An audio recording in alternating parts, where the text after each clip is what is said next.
कि आप जानते हैं कि हम चैप्टर नंबर 8 पढ़ें और उसमें लास्ट लेक्चर के अंदर हमने मोस्ट इम्पॉर्टेंट टॉपिक इस चैप्टर का पढ़ा, buffer solution.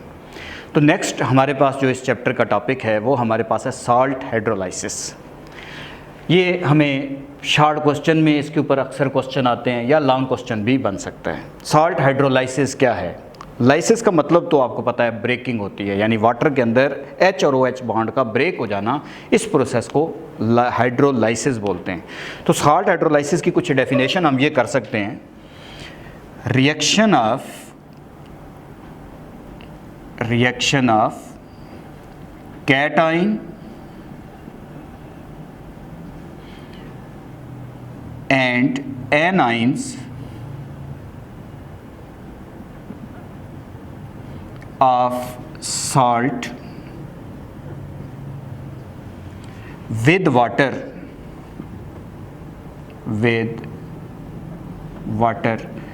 is called salt hydrolysis। ये हमारे पास इसकी डेफिनेशन है बच्चों। आसान से आसान डेफिनेशन हम ये कर सकते हैं कि अगर किसी भी सॉल्ट का कैटाइन और एनाइन उसका रिएक्शन जो सॉल्ट का है उसका रिएक्शन वाटर से हो जाए, उस प्रोसेस को हम सॉल्ट हाइड्रोलाइसिस कहते हैं। जैसे फॉर एग्जांपल मैं आपसे कहता हूँ हमारे पास है aqueous solution of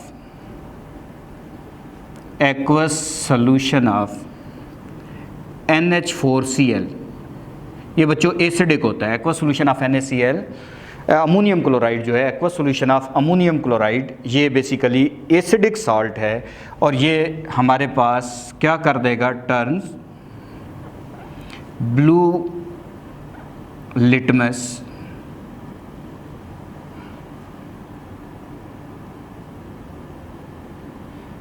to red. ये ब्लू लिटमस पेपर को रेड कर देगा। इसी तरीके से हमारे पास aqueous solution of potassium carbonate है। ये क्या करेगा, ये रेड लिटमस पेपर को ये ब्लू कर देगा। जबकि इसी तरीके से हमारे पास एक और साल्ट है सोडियम क्लोराइड NaCl। ये जो है no change on litmus paper होगा, नो चेंज, यानी लिटमस पेपर पे कोई चेंज नहीं हो रहा। तो बच्चों इस प्रोसेस को यानी इस कंसेप्ट को, ऑब्जर्वेशन को हम किसकी मदद से एक्सप्लेन कर सकते हैं? हमने पढ़ा था ब्रोंस्टेड-लोरी कंसेप्ट, उसकी मदद से हम उसको एक्सप्लेन कर सकते हैं। जैसे अगर मैं इसको रिएक्शन की फॉर्म में लिखूं तो बच्चों अमोनियम क्लोराइड है, अगर इसका रिएक्शन वाटर से कर दें तो लाज़िम बात है इसका जो कैटाइन है वाटर के एनाइन से रिएक्ट कर जाएगा और जो इसका एनाइन है वाटर के कैटाइन से रिएक्ट कर जाएगा। तो इसका जो अमोनियम आइन है, कैटाइन है, वो वाटर के साथ जब एनाइन से रिएक्ट करेगा तो अमोनियम हाइड्रोक्साइड बन जाएगा और इसका जो एनाइन है वाटर के कैटाइन से रिएक्ट करेगा, यानी H पॉजिटिव से रिएक्ट करेगा, HCl बन जाएगा। और हमें पता है कि ये वीक बेस है और ये आपके पास स्ट्रॉन्ग एसिड है। तो solution will be A stand for strong acid. तो बच्चों स्ट्रॉन्ग एसिड है, सोल्यूशन विल बी एसिडिक, और एसिडिक सोल्यूशन जितने भी होते हैं वो ब्लू लिटमस पेपर को रेड कर देते हैं। इसी तरीके से अगर हम सेकंड एग्जांपल को देखें तो हमारे पास सेकंड एग्जांपल है पोटाशियम कार्बोनेट K2CO3। अगर इसका रिएक्शन वाटर से करोगे तो फिर आपको पता है सॉल्ट हाइड्रोलाइसिस हो जाएगी, यानी जो सॉल्ट का कैटाइन और एनाइन है वो वाटर के ओपोजिट आइन के साथ रिएक्ट कर जाएगा। यानी वाटर के साथ जब रिएक्ट करेगा तो वाटर का OH नेगेटिव जो है वो इसके K पॉजिटिव से रिएक्ट कर जाएगा, ये बन जाएगा, और इसका जो हमारे पास पॉजिटिव पार्ट है वो बेसिकली इसके साथ रिएक्ट कर जाएगा तो H2CO3 बन जाएगा। ये हमारे पास कार्बोनेट है।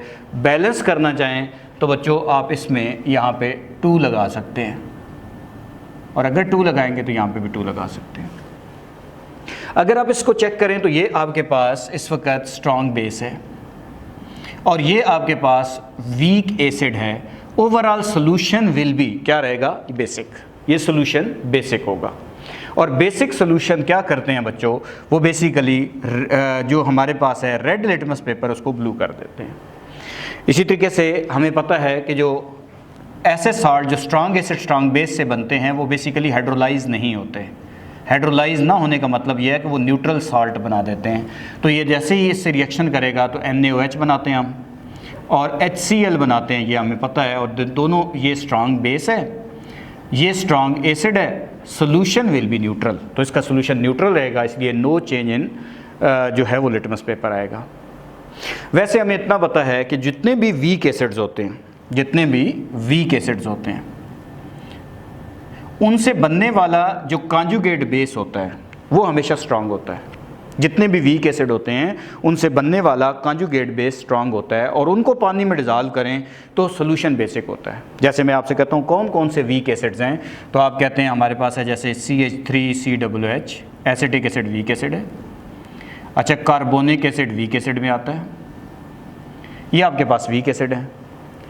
और इनसे बनने वाले नेगेटिव आयन, इनसे बनने वाले नेगेटिव आयन, इनके एनाइन, ये आपके पास जो इसका एनाइन होगा ये कॉन्जुगेट बेस होगा, इसका कॉन्जुगेट बेस ये भी बना सकते हैं, दोनों प्रोटॉन लूज़ कर दें तो CO3-2 भी बना सकते हैं।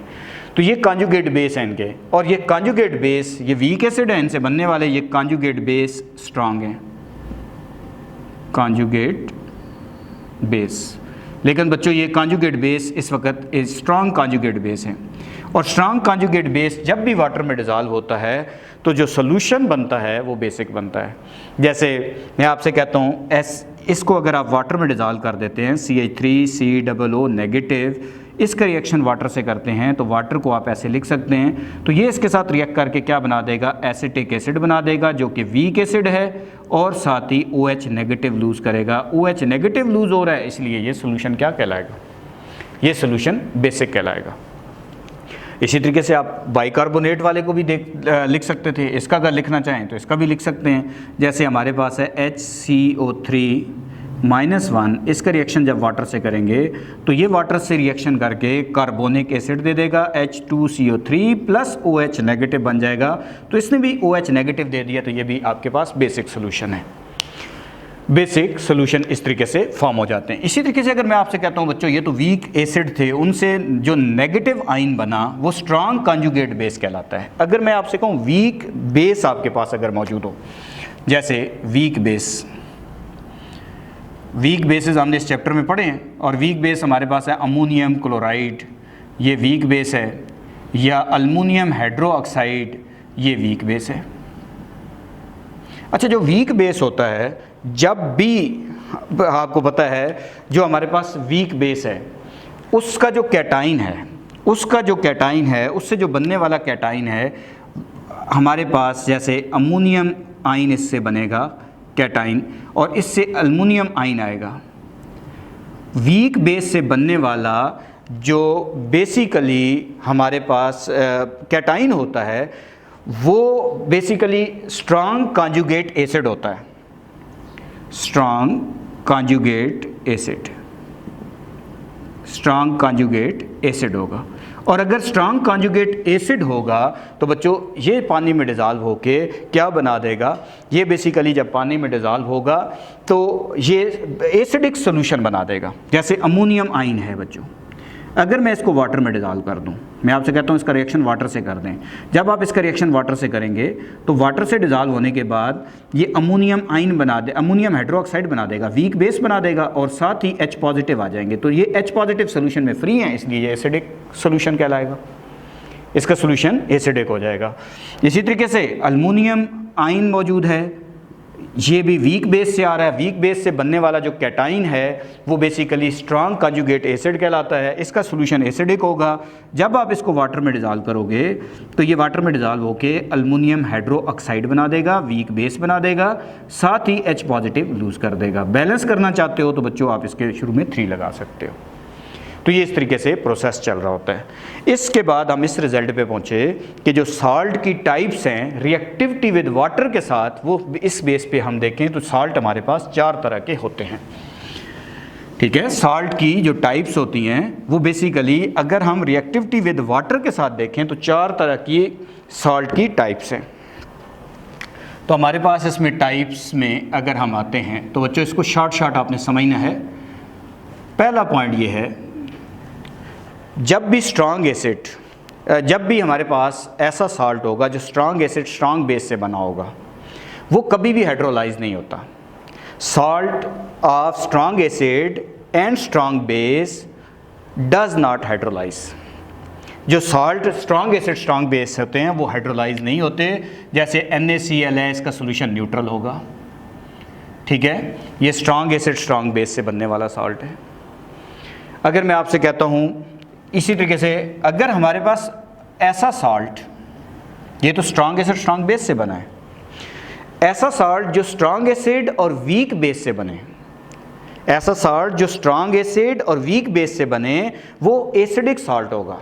जैसे मैं कहता हूँ, ऐसे कोई एग्जांपल आपको याद हो तो आप कहते हैं हमारे पास कॉपर सल्फेट, ये सल्फ्यूरिक एसिड और कॉपर हाइड्रोक्साइड के कॉम्बिनेशन से बनता है और ये आपके पास एसिडिक सॉल्ट है, ये एसिडिक सॉल्ट है और ये हाइड्रोलाइज नहीं होता, ये न्यूट्रल सॉल्ट है।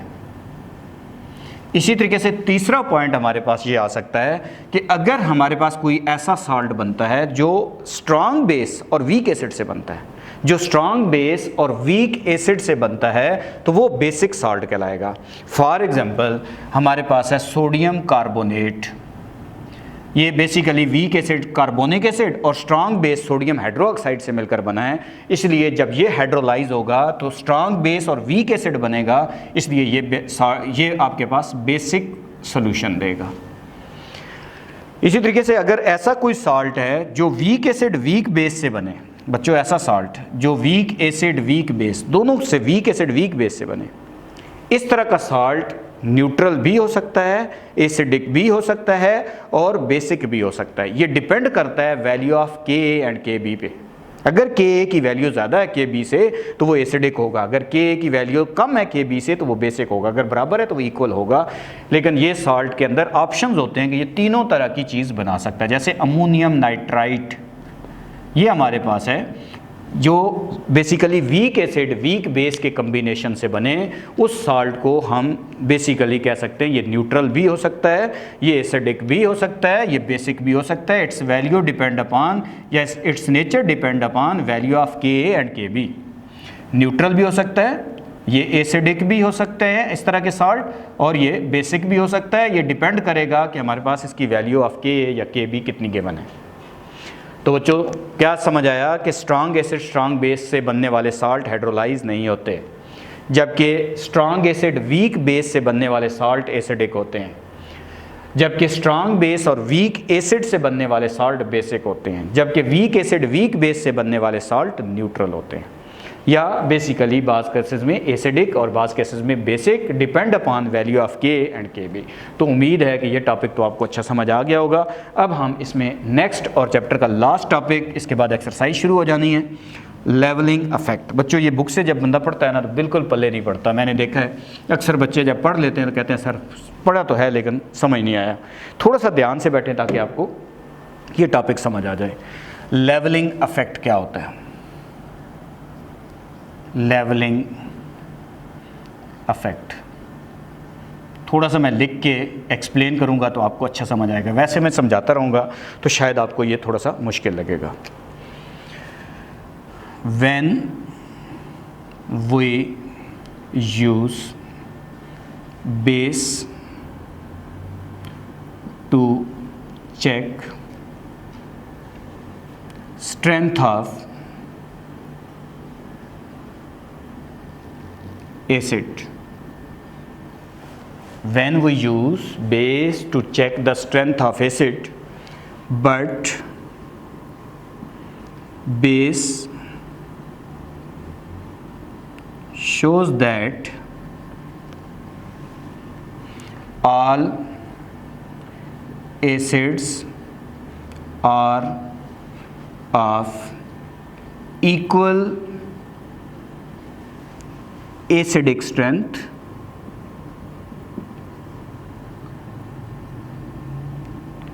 this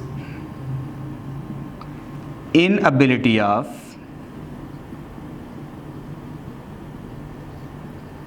base is called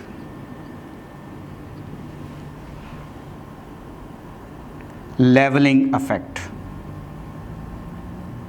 levelling effect, ये अभी थोड़ी देर में आपको समझ आ जाएगा। मैंने ये वर्डिंग अपनी तरफ से बनाई है ताकि आसान से आसान आपको समझ आ जाए।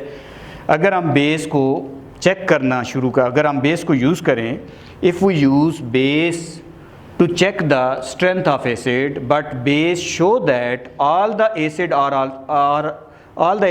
are of equal strength. This inability of base is called leveling effect.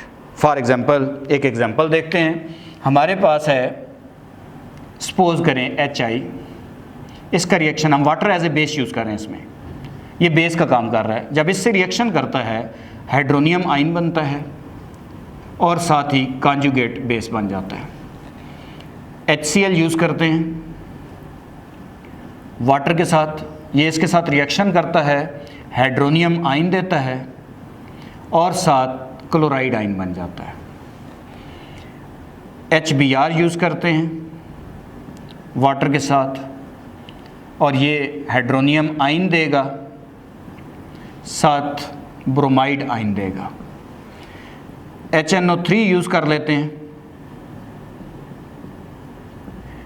और हाइड्रोनियम आयन बनेगा प्लस नाइट्रेट आयन बनेगा। H2SO4 यूज़ करते हैं और ये भी इसके साथ रिएक्ट करके हाइड्रोनियम आयन बनाएगा और पर हाइड्रोजन सल्फेट आयन बना देगा, ये बन जाएगा। हालांकि आपको पता है ये एसिड इक्वल स्ट्रेंथ के नहीं है, लेकिन जब हमने बेस वाटर को एज ए बेस यूज़ किया, ये एक ऐसा बेस है जो तमाम एसिड की स्ट्रेंथ को एक जैसा जाहिर कर रहा है। वजह क्या है? सब केसेस में हाइड्रोनियम आयन प्रोड्यूस हो रहा है और सब केसेस में जब हाइड्रोनियम आयन प्रोड्यूस हो रहा है तो एसिडिक स्ट्रेंथ तो एक जैसी नज़र आ रही है। तो जब हम वाटर को एज ए बेस के तौर पे यूज़ करते हैं तो बेसिकली इसके अंदर तमाम एसिड हाइड्रोनियम आयन प्रोड्यूस करते हैं, जिसकी वजह से तमाम एसिड की जो रिएक्टिविटी है वो पता चलता है कि एक जैसी है, जिससे हमें इनके अंदर रिएक्टिविटी ऑर्डर लिखना मुश्किल हो जाता है। तो बेस की यानी वाटर की ये एबिलिटी जो है या इस प्रॉपर्टी को हम लेवलिंग इफेक्ट कहते हैं। वैसे अगर हम देखें तो बच्चों हमारे पास एसिडिक स्ट्रेंथ ऑर्डर ये चलता है, जनरल एसिडिक स्ट्रेंथ ऑर्डर जो मैंने एसिड लिखे हैं इनका ये चलेगा।